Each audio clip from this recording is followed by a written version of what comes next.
Warning, incoming game over. Warning, incoming game over.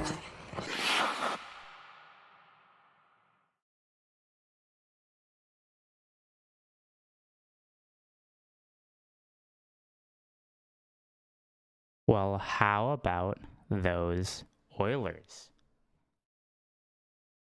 4-2. LA Kings. 4 years in a row, they are defeated. You can't really ask for more if you're an Oilers fan. It's such a good night for all of us, I think. It was a nervous victory, but it was a commanding victory. 6-4. With a little bit of an empty net 6-on-5 scare at the end. I thought the Oilers played a wonderful game and a wonderful series. Oh man, 4 years in a row. I mean, it's just got to feel good. I mean, I don't know. Like, this is a very different Oilers roster than last year. In the previous years, we've defeated the Kings, especially, Warren Foegele, Victor Arvidsson, kind of like getting pseudo-traded between each other. But man, like, what a series. This has to be my personal favorite LA Kings series just because of how exciting it was. So many great games, so many like great moments, and to me, the thing that stands out is that this wasn't just the McDavid-Draisaitl show. This wasn't just, the Oilers, top line dominates and we just wait for them to come on. This was a team effort, both last game and tonight. The Oilers played a full team game, all 18 skaters. It wasn't a clean game. It was actually a little anxious, especially near the start, and a little bit of a scare, just a little bit at the end. But overall, like, going into round 2 against the Vegas Golden Knights, I think I'm really happy with the series, and I'm pretty happy with the game. So, get into our first period here. Man, in the first 4 minutes, 4 goals. Both sides go back to back to back to back. It was scary. Quentin Byfield that gets that first goal from Fiala Lafreniere. Nurse Bouchard start the game together. They only played 5 minutes together, but in that 5 minutes, they were on for, I think, 3 goals, maybe only 2. I think it was 2 goals, but those first 2 goals, Darnell Nurse, man, oh man, he quite literally just leaves Quentin Byfield alone on the rush. The Oilers gave up a lot of rush chances today, and it was really, really scary. And Darnell Nurse, God bless his soul, especially for the performance that he gave later in this game. But man, oh man, on this goal and the next goal by Brandt Clarke, oh, that's 2 goals in the first 3.5 minutes of the game. Scary, scary stuff. I am hoping to God that Chris Knobloch understands. Don't play him again. Nurse Bouchard, not together. No, thank you. No, thank you very much. But in between those goals, we get Adam Henrique, Connor Brown, and Trent Frederick with the second assist. It's nice. It's this one's a little bit funky. It kind of goes off of Adam Henrique. It takes a bunch of bounces, but it's a quick response. Oilers, tie at 1-1. I mean, the LA Kings are gonna score a goal in 30 seconds after this. Thanks, Darnell Nurse, Evan Bouchard. Please, God, please. But it's really good to see Adam Henrique, Connor Brown have great, Trent Frederick too, have like really good games tonight, because that's always been a criticism of the Oilers, But the fact that we're seeing this stuff to activate in ways that we've never seen it before, I'm so excited. I'm so excited to see this team against not the LA Kings, because man, these guys, we don't need to see them anymore. But on a tying goal on a power play, it's Ryan Nugent-Hopkins from Connor McDavid and Zach Hyman. Dude, our power play is just so much better when we have Nuge as a third option. Our power play took a step back this year, and so did Nugent-Hopkins in the regular season, and that was a big problem. Like that was actually like a really, really big problem for our offense. And we're just seeing Hopkins with this third goal of the series activate, and he is becoming that third option again on the power play, and it's just working so well. It's just our power play is back up to like 33%. Even though we don't get many, it is still very, very nice that we are getting that offense from Ryan Nugent-Hopkins, who I think a lot of people were kind of worried if he was starting to enter like that kind of veteran, more defensive two-way forward where he's not really scoring that many goals. But we need him like to be scoring goals, whether he's that first left wing with Connor McDavid, whether he's that third center or he's that third option on the power play.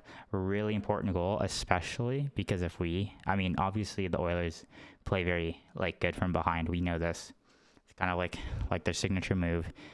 But you still don't want to give up to like 2 goals to start the game. Not very, very good. But like 7 or 8 minutes later, we get Zach Hyman from Darnell Nurse. It's like Darnell Nurse, I have criticized many times already in this show. I've criticized him a lot, but I've criticized him a lot specifically over the rest of the season because he just like takes point shots with like no rhyme or reason. But here, Zach Hyman, it's probably the hardest I've seen somebody work for a deflection. He literally has to muscle his entire body from facing one way to the other in order to get that goal. And it's such a nice deflection. It is so good. So we end that period 3-2. Super high event hockey. I mean, the high event hockey is kind of what the Oilers want, because high event hockey is kind of the Oilers' MO, and that doesn't favor the Kings at all. So this is a little concerning, mainly just because of the Evan Bouchard, Darnell Nurse, please God, never play those two together ever again, pairing. But outside of that, I think a lot of good in this first period. And in the second period, Darnell Nurse gets a goal. It's good. It's from Colson and Janmark, and like 2 minutes later, it's Trent Frederick gets his first goal as an Oiler from Connor Brown and Brett Kulak. Look at all these depth guys stepping up. All these guys not named Connor McDavid or Leon Draisaitl. Leon Draisaitl, notably, had a 19-game point streak against the LA Kings in the playoffs coming into this game, and he didn't get a single point. And the Oilers scored 6 goals. Is that not like the greatest thing you've heard for the Oilers offense? Is that not exactly what this Oilers offense needs? We're sitting like 5-2, and this is where the game kinda... Well, okay. The Kings, they get one back. It's 5-3. It's Jordan Spence from Fiala and Helenas. Those are names you might not have heard in a very long time, or at all. You might be like, who the hell is that? I haven't heard them all series, because they probably played a collective 17 minutes across 6 games, because Jim Hiller, I'll talk about this, how Jim Hiller kind of lost the series for them, didn't play them ever, just ever. They get like their measly amount of ice time. They probably played like 5 minutes of the game up until this point, and they score. They score, they bring it within 2. Maybe we should play these guys more. I will give you a hint. They don't play those guys anymore during the game. They don't. Jim Hiller, I think you kind of lost the series. And so, unless we count some, maybe a little bit of a fake comeback, a little bit of a scary moment where McDavid and Draisaitl just kind of decide, no, you can have it. No, you can have it. No, I insist. You can have it on the empty net. It almost came back to bite us. It almost did. Almost. But because they score and they bring it within 1. Anze Kopitar, it's a shot from Doughty. The Oilers can't get it out, and it's just a nasty tip. Whatever. Calvin Pickard. Oh my God. Calvin Pickard made the save of the playoffs. It was it was just so. Oh, it was so good. Calvin Pickard. They were talking about in post game. They're talking about perseverance and resilience, and believing in yourself for being like a backup goalie, an AHL goalie, and now he's the starter, winning playoff games for a top team, a cup contender. Like wow, like just like what a series for Calvin Pickard. They said he was like 20, like 4 and whatever. He is like in his past like 25 games or something. He's been such a revelation for the Oilers, especially when we've been needing it in Skinner's absence. Now, we can look at some of those early goals and be like, well, he did allow like 4 goals this game. He did have a save percentage under 900. It's not a great game from Calvin Pickard. And really, what it is it's not a great start. But, man, during the 6-on-5, outside of that, like, tip, which very difficult to save. Wow. Just what an outstanding save. And Connor Brown makes up for it, takes a block shot from like a slapper from Doughty from his own blue line with like 1 second left, and then puts it in. That's his 3rd goal of the playoffs. You gotta love it. You gotta love all this like depth scoring, and at least someone on this team can score on an empty net. Because McDavid and Josh Settle sure as hell don't want to. So as we move into our second period here, I want to talk about the series as a whole. How did the Oilers win this series? How did the Kings lose this series? Well, as we were kind of talking about over the course of this game, I think this game is kind of just like the perfect bookend to this series, because it was exactly what the whole series was. The Oilers were the better team. The Oilers had very good depth, and even though there was some shaky goaltending and some shaky like defense on the rush, Nurse and Bouchard had some pretty bad moments. I thought that this was kind of exactly the game that the Oilers have been playing the whole series, and it shows. Like, they kind of won 4 games like this. Obviously they didn't have to come back, but like, you can kind of see like the maturity of this Oilers team kind of grow throughout the series, given the fact that instead of just going down 2-0, they ended up responding very quick to both of these goals, and then even taking the lead in the first period. And the Oilers team in game 1 and 2 would not do that. They would not get really good saves. Knoblauch would not have made the coaching adjustment to stop playing Nurse and Bouchard, even though they never should have started the game in the first place. He did move on from it. And early in the series, we weren't getting like goals from our depth. We weren't getting the Trent Frederick goals. We weren't getting the Darnell Nurse, the Ryan Nugent-Hopkins on the power play, the Adam Henrique. This is exactly what the Oilers need, especially going into the Vegas Golden Knights in round 2. I am so happy to see that this is a 4-line, 3-pair effort from the Oilers squad, because there have been concerns about, I don't know, I don't want to say concerns, but like, I don't like seeing our top guys have to play 25-30 minutes a night. I remember during the Vancouver series last year that was a problem, that we were starting to see just like a little bit of fatigue pop in for our top guys, because they had to play 30 minutes a night. And that's not just like Bouchard and Ekholm. That is Connor McDavid playing 30 minutes a night. Leon Draisaitl, like, that is a lot for a forward. And it's good to see that, like, tonight, Draisaitl, 21 minutes is still kind of a lot. Connor McDavid, same thing, but that's not that bad. Like, the only people who get really that much ice time is kind of our defense, especially with Ekholm out. Nurse, Kulak, and Bouchard all played at least 24 minutes. I know Ty Emberson tends to get his minutes cut, but even then, we're looking at like someone who plays 7 minutes a night. That's not that bad. So I think that I would like to see Emberson maybe get some more minutes. I really don't want to burn our guys out, especially as we're probably not going to get Ekholm back for the next round.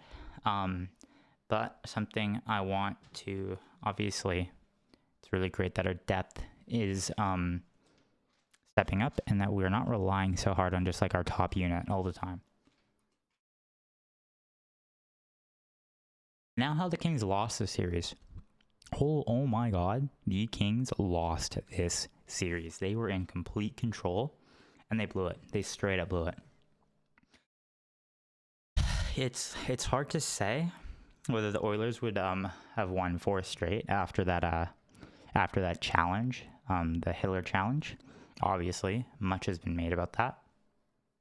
And much has been made about the Kings' third period strategy, where they just, whenever they have the lead, decide, you know what? I'm good. I don't need to forecheck. We don't need to push our lead. 1 goal lead? Fine, don't worry about it. They're just the Oilers. What are they going to do? Come back on us? Score a few goals? Well, yeah, they are going to do that. They're going to do that a lot, actually.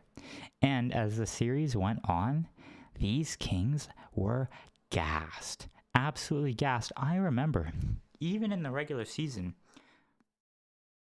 me and Austin and Avry also, we kind of had like a little game over meetup at Rogers. We went to go see the LA Kings play. And one thing that I mentioned was, dang, is Gavrikov and Doughty and Anderson, are they really playing like 28 minutes a night in the regular season? I don't think they need to be playing that much.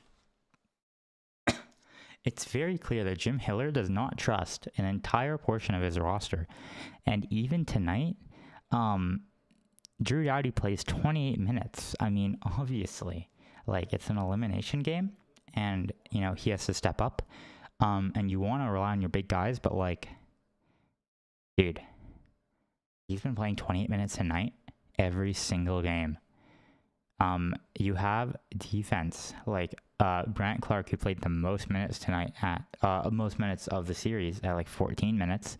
Jordan Spence only played 10 minutes, even though he got a goal. He got a goal and he only played for 10 minutes tonight. Even though every Kings fan I know has been just itching to see more of Brant Clark and Jordan Spence, and they just didn't play. Their fourth line only played 7 minutes. And that's the most minutes they've been playing all series. This team was tired. They were gassed. And you look at how the play of LA and their aggressiveness and their forecheck and everything just deteriorated throughout the season or the series. And you understand why I'm here all the time being like, I would like to see more from our depth guys. I want to see him play more minutes. I want to see him trusted more, especially during the regular season. I don't want to see our top guys getting fatigued, getting injured. We want to make a big playoff run. We need these guys healthy. And for the Kings, that just was not the case. This wasn't the case. And you hate to see it. You hate to hear it, but like Kopitar had a terrible series. Doughty had a terrible series. Mikey Anderson has never been good, ever. I really do not like that guy. I really don't like him as a player. I think he is dirty, and I don't think he's a very good hockey player.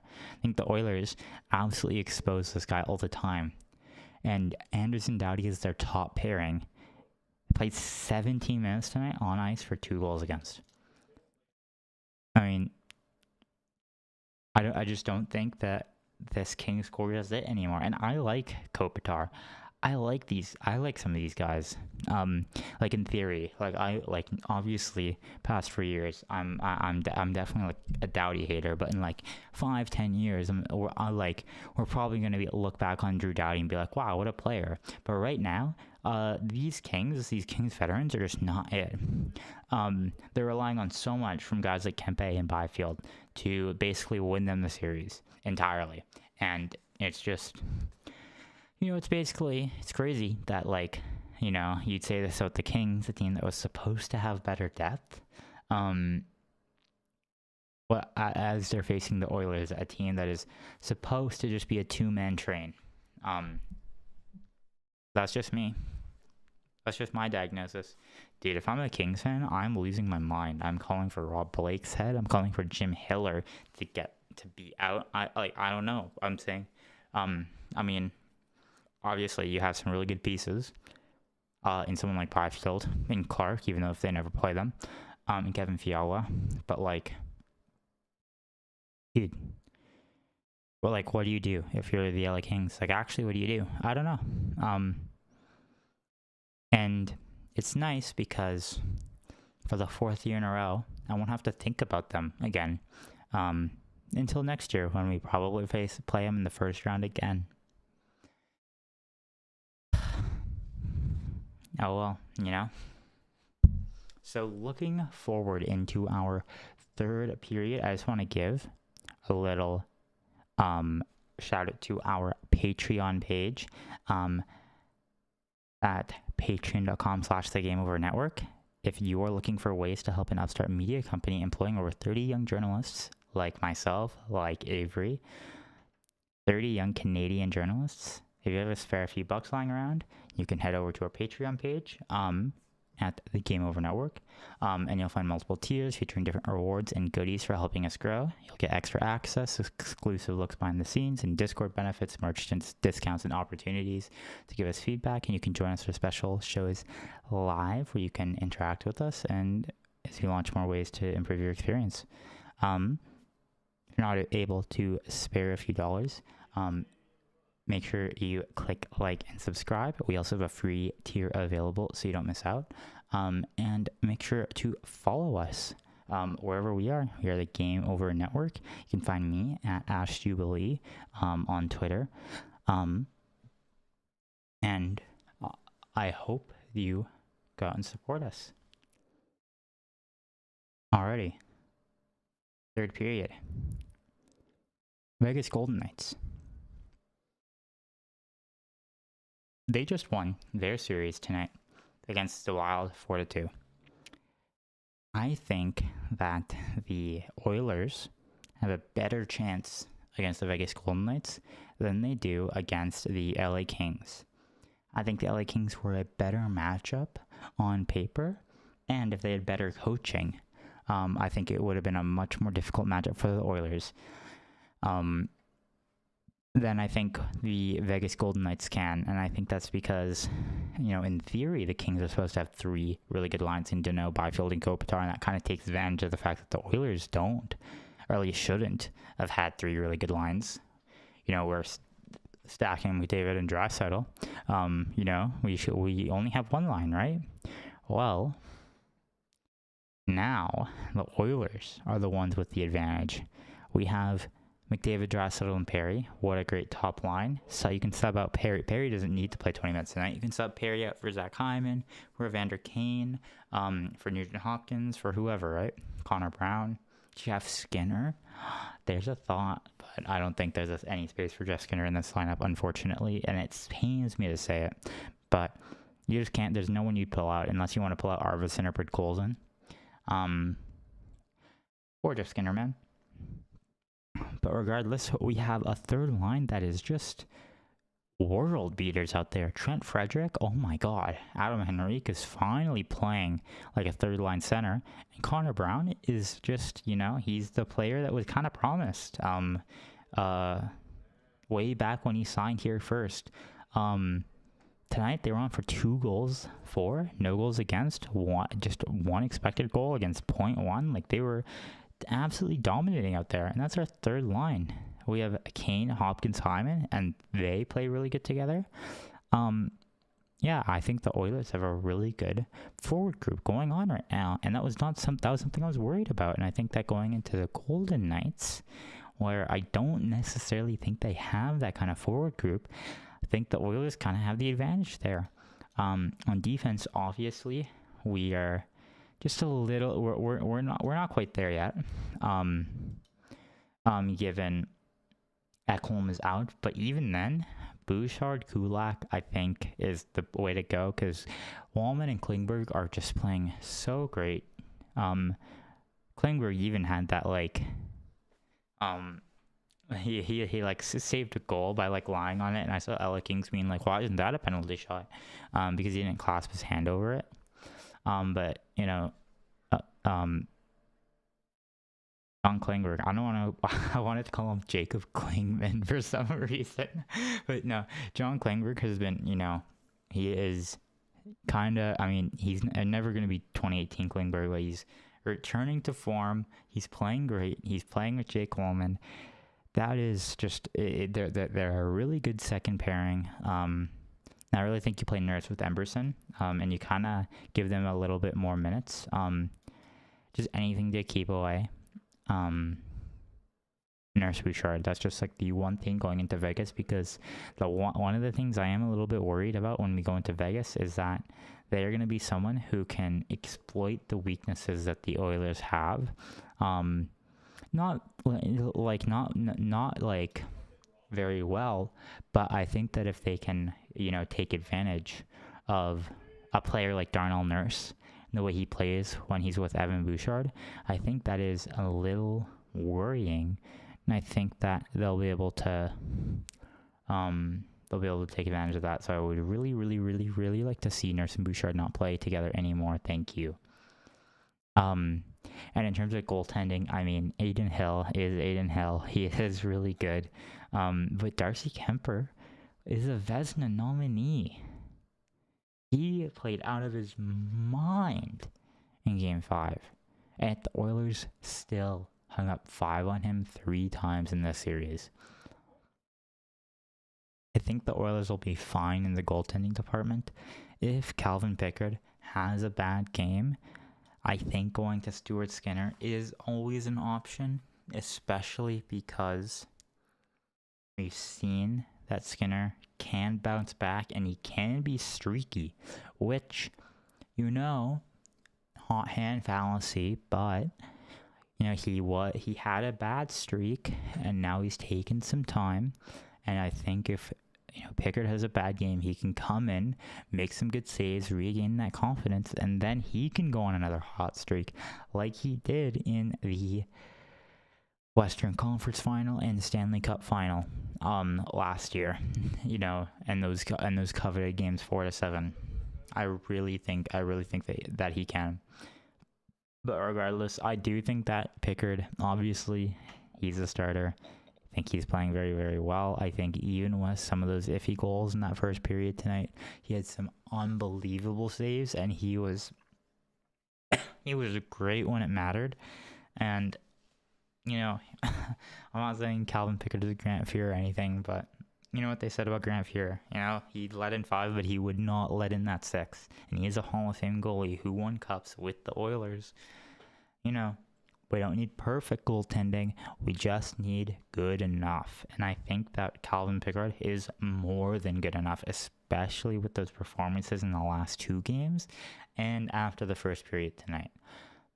I think the Oilers are looking forward to a very, very good series, a very entertaining series, because the Oilers, the natural storytellers as they are, can never keep things simple, never leave the drama out of it. They're always going to make it, just a little bit more dramatic, even if it means sacrificing the health of all of us, so you and me out there.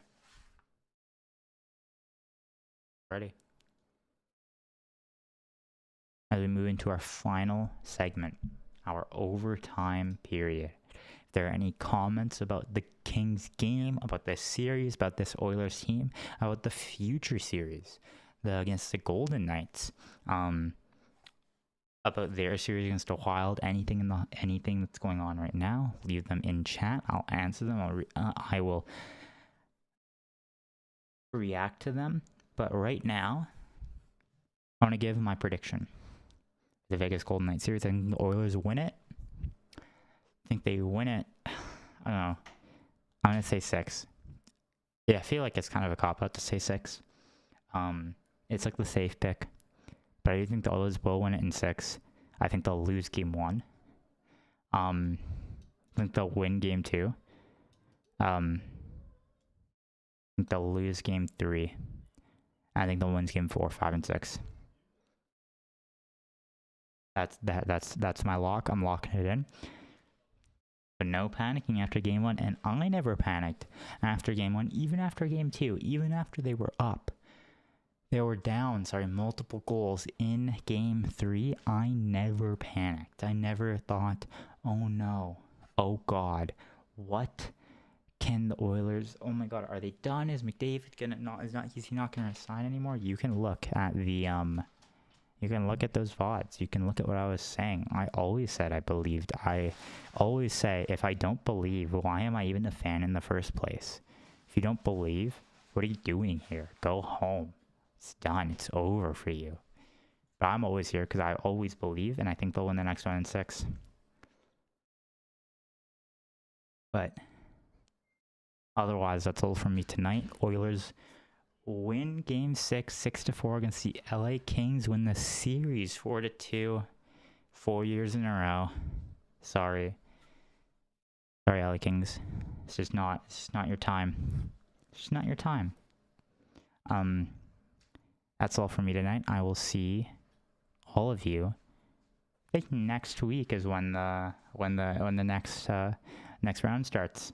Have fun for Colorado Avalanche and the Dallas Stars game 7. That's gonna be kind of a banger. I will see you next week.